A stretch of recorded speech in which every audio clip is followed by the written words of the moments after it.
अजय जी, मैं आपके पास आऊंगा।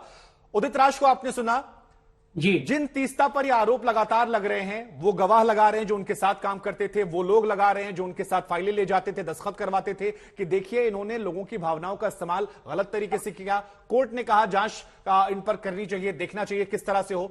उदित राज कह रहे हैं कि उनको तो और बड़ा पुरस्कार देना चाहिए था, गलती हुई राज्यसभा नहीं दिया या और बड़ा इनाम नहीं दिया। इसे कैसे देखा जाए इस बयान को?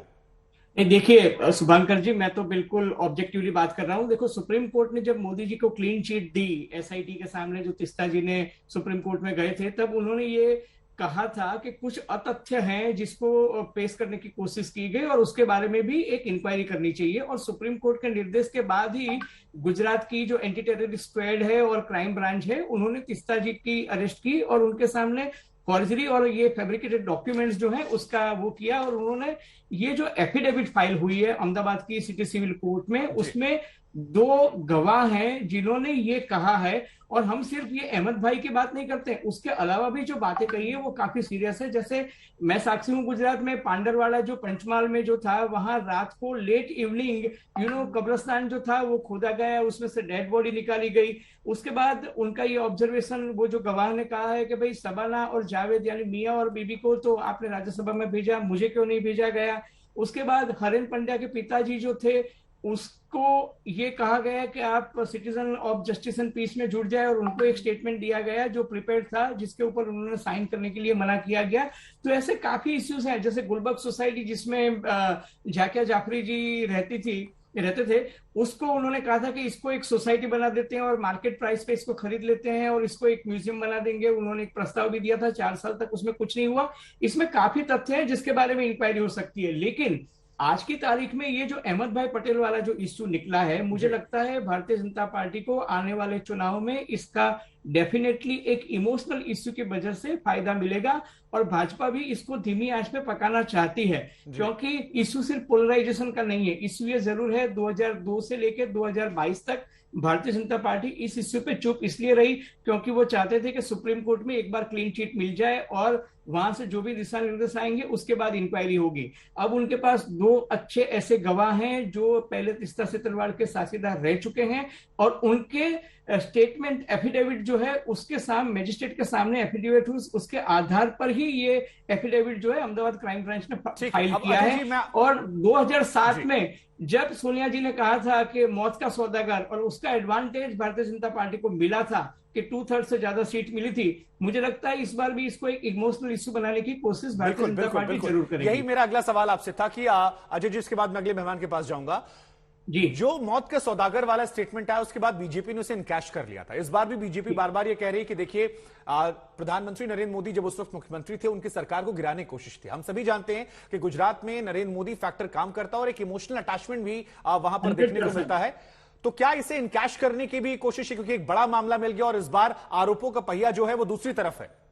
सर, मैं आपको बताऊं, गुजरात में पिछली बार जब चुनाव में कांग्रेस पार्टी की हार हुई थी, तब यह कहा गया था कि हमें नरेंद्र मोदी के सामने व्यक्तिगत कोई भी एलिगेशन नहीं करने चाहिए, क्योंकि मोदी जी के सामने जितने भी एलिगेशन करते हैं, उनको गालियां देते हैं, उसका डिसएडवांटेज कांग्रेस पार्टी को होता है और बुमरैंग होता है, बीजेपी के फेवर में जाता है। क्योंकि गुजरात में नरेंद्र मोदी काफी लोकप्रिय नेता है। अगर आप उनको मौत का सौदागर कहोगे तो वो वोट के सौदागर कम से कम चुनाव के जो रिजल्ट है वो यही कहते हैं। बाकी अलग अलग विश्लेषण इसका हो सकता है। रवि जी भी हमारे साथ है। रवि श्रीवास्तव जी, आपका विश्लेषण इस पर क्या कहता है? और जो बात यहां अजय जी कह रहे थे कि बीजेपी इसे इनकैश करेगी और इसके बाद कांग्रेस को इसका कितना नुकसान हो सकता है, जब यह बात आती है कि ध्रुवीकरण की कोशिश उस दौर में की गई थी, पैसों का जिक्र उस दौर में किया गया था, और क्योंकि यह मामला पोलराइजेशन से इनडायरेक्टली तो जुड़ा हुआ है ही, हिंदू मुस्लिम विवाद वहां पर था। उसके बाद अब इस मामले पर क्या देख रहे हैं? इस मामले में जो नई तरह की तपिश देखने को मिल रही है, कानूनी तपिश एक तरफ चल रही है, लेकिन सियासी तपिश की बात कर रहा हूं मैं।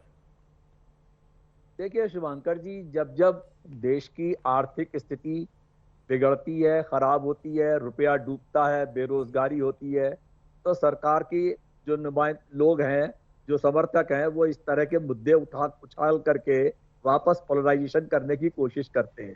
सबको याद होगा कि 2002 में माननीय देश के प्रधानमंत्री अटल बिहारी वाजपेयी जी के शब्दों में ही नरेंद्र मोदी जी से कहा गया था कि आप राजधर्म का पालन करें। मैं नहीं समझता कि ये किसी ने दूसरे ने कहा था, ये उनकी पार्टी के ही सबसे बड़े नेता ने ही उन्हें उपदेश दिया था कि आपके राज्य के अंदर जो कानून व्यवस्था की स्थिति इस तरह बिगड़ी है, जिस तरह 1,500 लोग मौत के काल में समा दिए गए हैं, तो आपकी जिम्मेदारी बनती है कि आप राजधर्म का पालन करिए। ये बात अटल जी ने कही थी। और ये जो सवाल खड़ा होता है, क्या वहां पे 1,500 लोगों ने क्या आत्महत्या कर ली थी? अगर तीस्ता सीतलवाड़ ने उनका मुद्दा उठाया तो उसमें उन्होंने क्या गलत किया? और आज तब भी एसआईटी बैठी थी, आज भी एसआईटी बैठी है, तो देखेंगे फिर सामने क्या आता है। और जहां तक सवाल गवाहों का है, ये गवाह पहले सच बोल रहे थे या आज सच बोल रहे हैं, इसका फैसला भी कोर्ट को करना चाहिए। बिल्कुल सही बात है, बिल्कुल सही बात। अब लेकिन यहां मेरे 2 सवाल है। पहला सवाल ये, जो बात आपने अटल बिहारी वाजपेयी वाली कही वो भी सबके सामने है और बाकी बातें भी सामने है, लेकिन एक सत्य यह भी है कि इस मामले का राजनीतिकरण किया गया। नरेंद्र मोदी को एक दौर से एक तरह से अछूत बना दिया गया था लंबे दौर तक के लिए, चाहे सियासी तौर पर हो या उनको मीडिया को लेकर हो। 10-10 घंटे उनसे पूछताछ भी हुई, यह भी सत्य है। लेकिन अब जब वही चीजें पहिया पलटा है और अगर कांग्रेस से सवाल पूछे जा रहे तो फिर ये बातें क्यों कही जा रही है कि देखिए मामला अलग है, इस वजह से उठा दिया गया है। ये तो कोर्ट की प्रक्रिया के बाद हुआ है, कोर्ट की प्रक्रिया के बाद एसआईटी ने हलफनामा डाला, तो इस पर सवाल पूछना गुनाह क्यों हो जा रहा है? देखिए, सवाल पूछना कभी भी गुनाह नहीं रहा, चाहे वो जब वो अछूत हुए थे या जो आज वो आदरणीय हो गए हैं, उससे सवाल पूछना कभी गलत नहीं होता। और सवाल जरूर पूछे जाने चाहिए। प्रजातंत्र का ये पहला सिद्धांत है कि सवाल पूछे, और सवाल पूछने की इजाजत लेने की जरूरत नहीं है।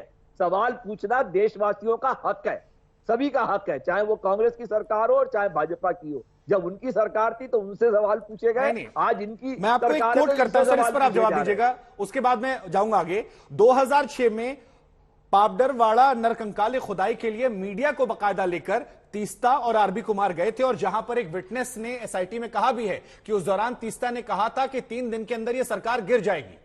ये जिन शिव कुमार जी का बात कर रहा हूं मैं, ये रिलीफ कैंप में नहीं जुड़े हुए थे, रिलीफ वर्क में। संजीव भट्ट की बात कर रहा हूं, वो रिलीफ वर्क में नहीं जुटे हुए थे। तो जो बीजेपी कह रही है कि अधिकारियों का इस्तेमाल किया गया, एनजीओ का इस्तेमाल किया गया, प्रबुद्ध वर्गों का इस्तेमाल किया गया, और अब जब उन्हें क्लीन चिट मिल गई है तो वो ये सवाल तो पूछेंगे, लंबे दौर तक उन पर आरोप लगे हैं। देखिए, गड़े मुर्दे कितने भी उखाड़े जा सकते हैं, वो कोई बड़ा काम नहीं है, मगर सच्चाई ये है कि जो गलत हुआ था वो गलत हुआ था, और उसके खिलाफ आवाज उठाना उनका हक था। नहीं तो ये गलत कैसे तय होगा सर? एक हक की लड़ाई लड़ी है, और वो उन लोगों के हक में लड़ी है जिनकी आवाज नहीं सुनी गई। नहीं, ये गलत, जिनकी गलत आवाज सही सर कैसे तय होगा? उनके लिए वो खड़ी हुई थी। ये गलत सही आप और मैं अपने वक्तव्य से करेंगे या कोर्ट के जरिए किया जाएगा? बिल्कुल कोर्ट ही करेगा, और आगे भी कोर्ट ही करेगा। तो कोर्ट, ये जो जांच की आदेश दिया गया है, ये तो कोर्ट की तरफ से दिया गया सर तीस्ता को लेकर कि उनकी भूमिका की जांच की जाए। सच्चाई सामने आएगी ना, आप और मैं क्यों परेशान हो इसके लिए?